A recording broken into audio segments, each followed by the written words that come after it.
One can remain alive if one is unafraid of change, insatiable in intellectual curiosity, interested in big things, and happy in small ways.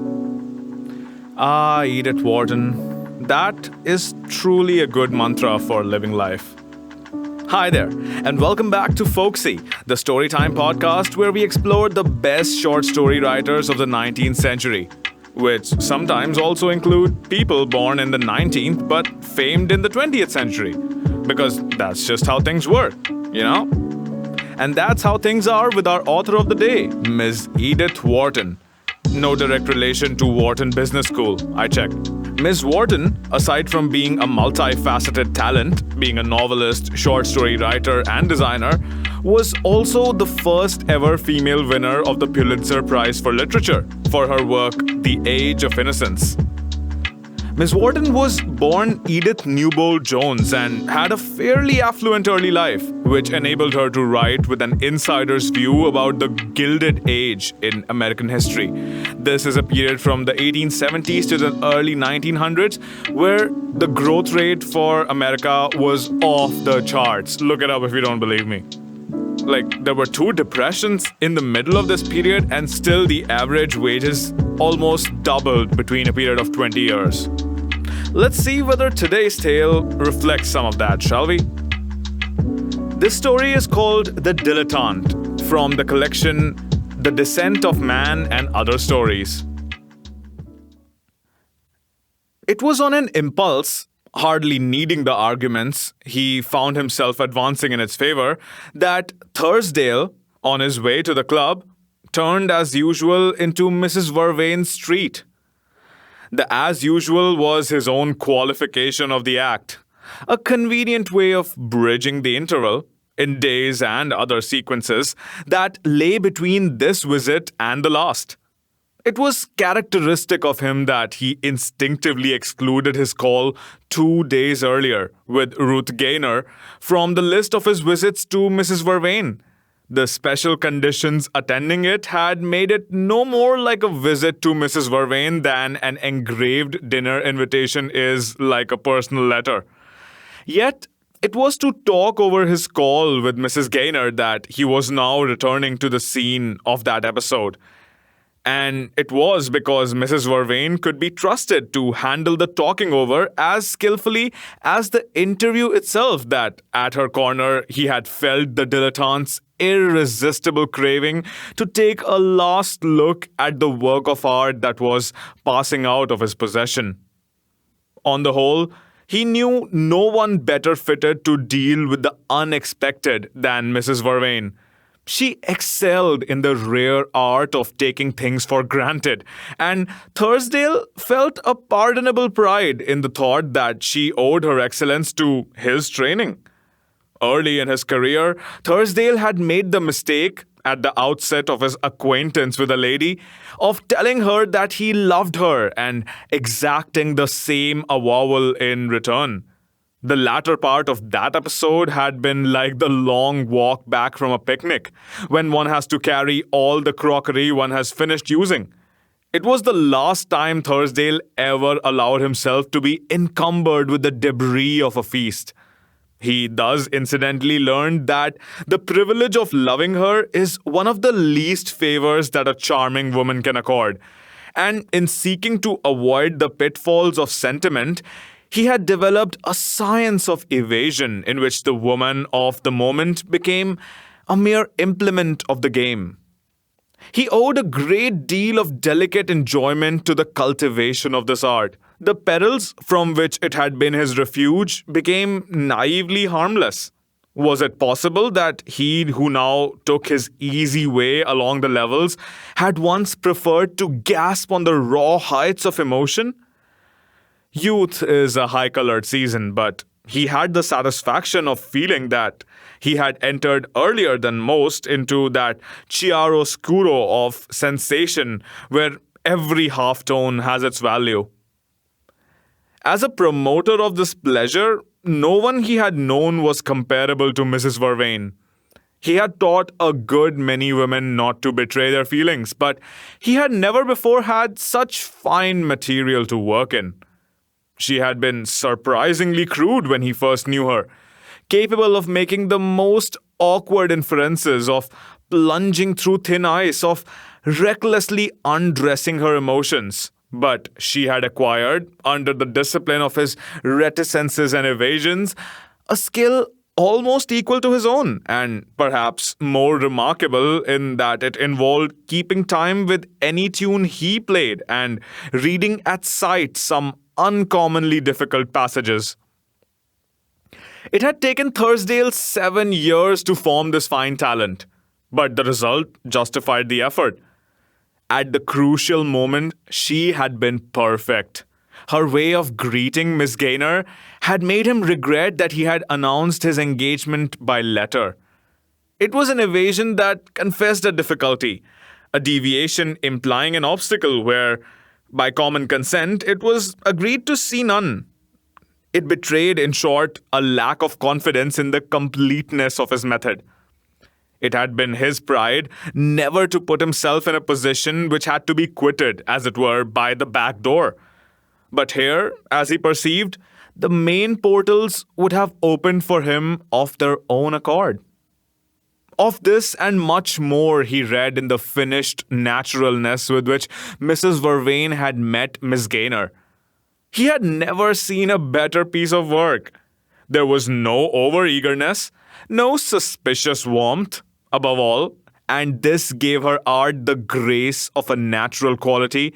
There was none of those damnable implications whereby a woman, in welcoming her friend's betrothed, may keep him on pins and needles while she laps the lady in complacency. So masterly a performance indeed hardly needed the offset of Miss Gaynor's doorstep words. "To be so kind to me, how she must have liked you," though he caught himself wishing it lay within the bounds of fitness to transmit them as a final tribute to the one woman he knew who was unfailingly certain to enjoy a good thing. It was perhaps the one drawback to his new situation that it might develop good things which it would be impossible to hand on to Margaret Vervain.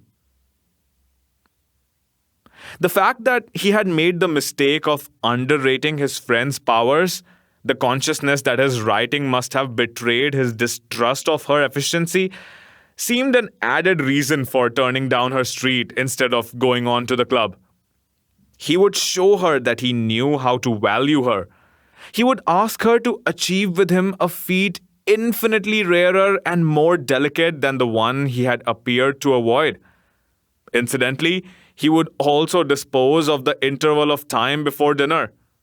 Ever since he had seen Miss Gaynor off an hour earlier on her return journey to Buffalo, he had been wondering how he should put in the rest of the afternoon. It was absurd how he missed the girl. Yes, that was it. The desire to talk about her was, after all, at the bottom of his impulse to call on Mrs. Vervain. It was absurd, if you like, but it was delightfully rejuvenating. He could recall the time when he had been afraid of being obvious. Now he felt that this return to the primitive emotions might be as restorative as a holiday in the Canadian woods. And it was precisely by the girl's candor, her directness, her lack of complications that he was taken. The sense that she might say something rash at any moment was positively exhilarating. If she had thrown her arms about him at the station, he would not have given a thought to his crumpled dignity. It surprised Thursdale to find what freshness of heart he brought to the adventure. And though his sense of irony prevented his ascribing his intactness to any conscious purpose, he could but rejoice in the fact that his sentimental economies had left him such a large surplus to draw upon. Mrs. Vervain was at home, as usual. When one visits the cemetery, one expects to find the angel on the tombstone, and it struck Thursdale as another proof of his friend's good taste that she had been in no undue haste to change her habits. The whole house appeared to count on his coming.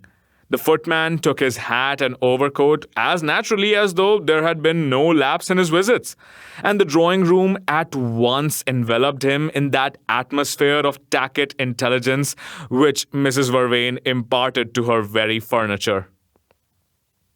It was a surprise that, in this general harmony of circumstances, Mrs. Vervain should herself sound the first false note. "You?" she exclaimed, and the book she held slipped from her hand. It was crude, certainly, unless it were a touch of the finest art. The difficulty of classifying it disturbed Thursdale's balance. "Why not?" he said, restoring the book. "Isn't it my hour?" And as she made no answer, he added gently, "Unless it's someone else's." She laid the book aside and sank back into her chair. "Mine, merely," she said. "I hope that doesn't mean that you're unwilling to share it." "With you? By no means. You're welcome to my last crust." He looked at her reproachfully. "Do you call this the last?" She smiled as he dropped into the seat across the hearth. "It's a way of giving it more flavor." He returned the smile. "A visit to you doesn't need such condiments." She took this with just the right measure of retrospective amusement. But I want to put into this one a very special taste," she confessed. Her smile was so confident, so reassuring that it lulled him into the imprudence of saying, "Why should you want it to be different from what was always so perfectly right?" She hesitated. "Doesn't the fact that it's the last constitute a difference?" "The last? My last visit to you?" "Oh, metaphorically, I mean. There's a break in the continuity." Decidedly, she was pressing too hard. Unlearning his arts already? "I don't recognize it," he said. "Unless you make me," he added, with a note that slightly stirred her attitude of languid attention. She turned to him with grave eyes. "You recognize no difference whatsoever?"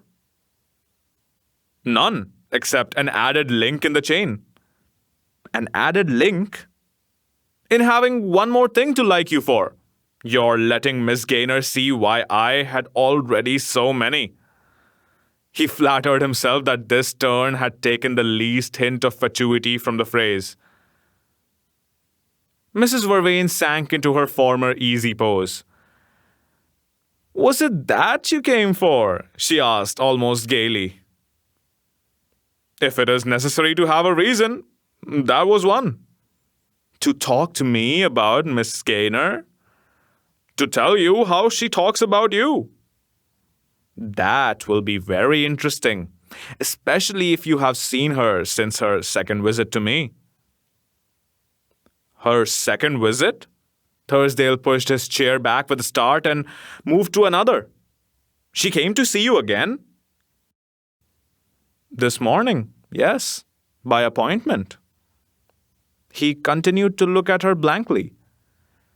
"You sent for her?" "I didn't have to. She wrote and asked me last night. But no doubt you have seen her since." Thursdale sat silent.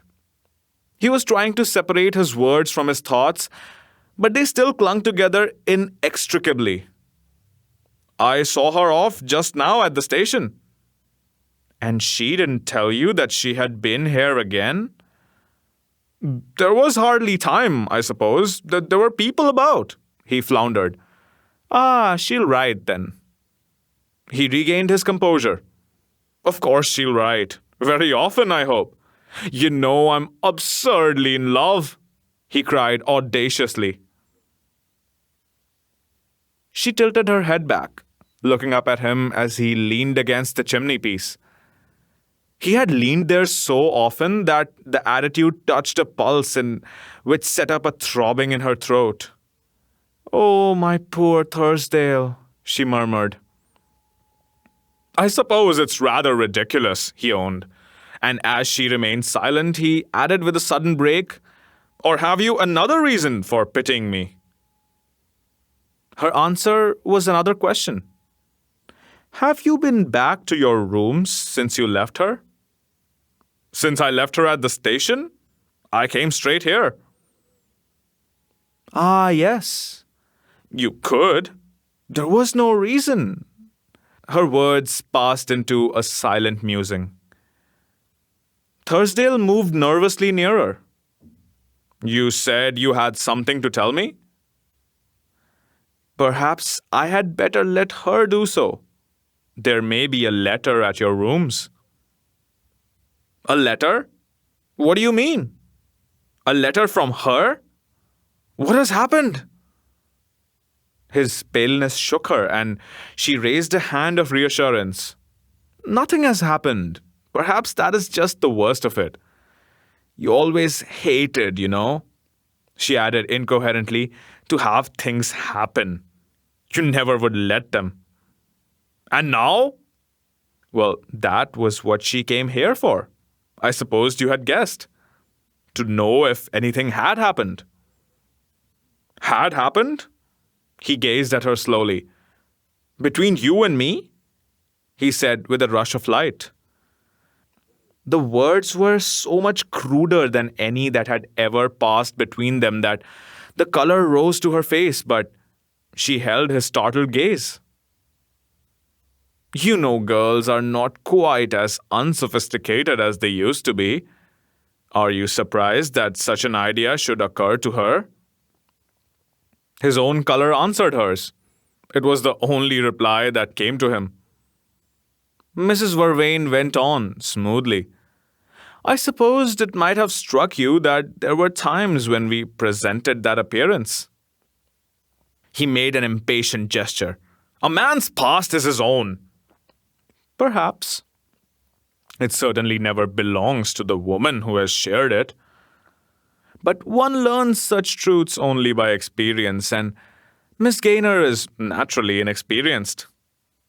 Of course, but supposing her act a natural one, he floundered lamentably among his innuendos, I still don't see how there was anything to take hold of. There wasn't. Well then, escaped him in crude satisfaction, but as she did not complete the sentence, he went on with a faltering laugh. She can hardly object to the existence of a mere friendship between us. But she does, said Mrs. Vervain. Thursdale stood perplexed. He had seen, on the previous day, no trace of jealousy or resentment in his betrothed. He could still hear the candid ring of the girl's praise of Mrs. Vervain. If she were such an abyss of insincerity as to dissemble distrust under such frankness, she must at least be more subtle than to bring her doubts to her rival for solution. The situation seemed one through which one could no longer move in a penumbra, and he let in a burst of light with a direct query. Won't you explain what you mean? Mrs. Vervain sat silent. Not provokingly, as though to prolong his distress, but as if, in the attenuated phraseology he had taught her, it was difficult to find words robust enough to meet his challenge. It was the first time he had ever asked her to explain anything, and she had lived so long in dread of offering elucidations which were not wanted that she seemed unable to produce one on the spot. At last, she said slowly, she came to find out if you were really free. Thursdale colored again. Free? He stammered, with a sense of physical disgust at contact with such crassness. Yes, if I had quite done with you. She smiled in recovered security. It seems she likes clear outlines. She has a passion for definitions. Yes, well, he said, wincing at the echo of his own subtlety. Well, and when I told her that you had never belonged to me, she wanted me to define my status, to know exactly where I had stood all along. Thursdale sat gazing at her intently. His hand was not yet on the clue. And even when I had told her that I had had no status, that I had never stood anywhere in any sense she meant, said Mrs. Vervain slowly, even then she wasn't satisfied, it seems. He uttered an uneasy exclamation. She didn't believe you, you mean? I mean that she did believe me. Too thoroughly. Well then, in God's name, what did she want? Something more. Those were the words she used. Something more? Between you and me? Is it a conundrum? He laughed awkwardly.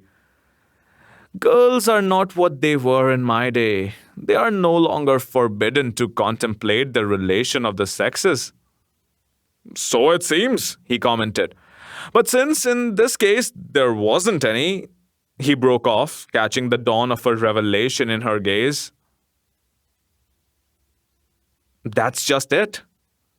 The unpardonable offense has been in our not offending. He flung himself down despairingly. I give it up. What did you tell her? He burst out with sudden crudeness. The exact truth. If I had only known. She broke off with a beseeching tenderness. Won't you believe that I would still have lied for you? Lied for me? Why on earth should you have lied for either of us? To save you. To hide you from her to the last. As I've hidden you from myself all these years. She stood up with a sudden tragic import in her movement. You believe me capable of that, don't you? If I had only guessed. But I have never known a girl like her. She had the truth out of me with a spring. The truth that you and I had never in all these years. Oh, she knew why. She measured us both in a flash. She didn't suspect me of having haggled with you. Her words pelted me like hail. He just took what he wanted, sifted and sorted you to suit his taste, burnt out the gold and left a heap of cinders. And you let him. You let yourself be cut in bits. She mixed her metaphors a little.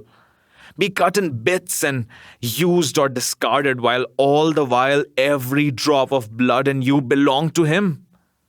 But he's Shylock, and you have bled to death of the pound of flesh he has cut out of you. But she despises me the most, you know. Far the most. Mrs. Vervain ended. The words fell strangely on the scented stillness of the room. They seemed out of harmony with its setting of afternoon intimacy, the kind of intimacy on which at any moment a visitor might intrude without perceptibly lowering the atmosphere. It was as though a grand opera singer had strained the acoustics of a private music room. Thursdale stood up, facing his hostess. Half the room was between them, but they seemed to stare close at each other now that the veils of reticence and ambiguity had fallen. His first words were characteristic. She does despise me then? He exclaimed. She thinks the pound of flesh you took was a little too near the heart. He was excessively pale. Please tell me exactly what she said of me. She did not speak much of you. She is proud. But I gather that while she understands love or indifference, her eyes have never been open to the many intermediate shades of feeling. At any rate, she expressed an unwillingness to be taken with reservations. She thinks you would have loved her better if you had loved someone else first. The point of view is original. She insists on a man with a past. Oh, past. If she's serious, I could rake up a past, he said with a laugh. So I suggested. But she has her eyes on his particular portion of it. She insists on making it a test case. She wanted to know what you had done to me. And before I could guess her drift, I blundered into telling her. Thursdale drew a difficult breath. I never supposed. Your revenge is complete, he said slowly. He heard a little gasp in her throat. My revenge? When I sent for you to warn you, to save you from being surprised as I was surprised? You're very good. But it's rather late to talk of saving me. He held out his hand in the mechanical gesture of leave-taking. How you must care. For I never saw you so dull, was her answer. Don't you see that it's not too late for me to help you? And as he continued to stare, she brought out sublimely, take the rest, in imagination. Let it at least be of that much use to you. Tell her I lied to her. She's too ready to believe it. And so, after all, in a sense, I shan't have been wasted. His stare hung on her, widening to a kind of wonder. She gave the look back brightly, unblushingly, as though the expedient were too simple to need oblique approaches. It was extraordinary how a few words had swept them from an atmosphere of the most complex dissimulations to this contact of naked souls. It was not in Thursdale to expand with the pressure of fate, but something in him cracked with it, and the rift let in new light. He went up to his friend and took her hand. You would do it. You would do it. She looked at him, smiling, but her hand shook. Goodbye, he said, kissing it. Goodbye? You are going? To get my letter. Your letter? The letter won't matter if you will only do what I ask. He returned her gaze. I might, I suppose, without being out of character. Only, don't you see that if your plan helped me, it could only harm her? Harm her? To sacrifice you wouldn't make me different. I shall go on being what I have always been. Sifting and sorting, as she calls it. Do you want my punishment to fall on her? She looked at him long and deeply. Ah, if I had to choose between you, you would let her take her chance?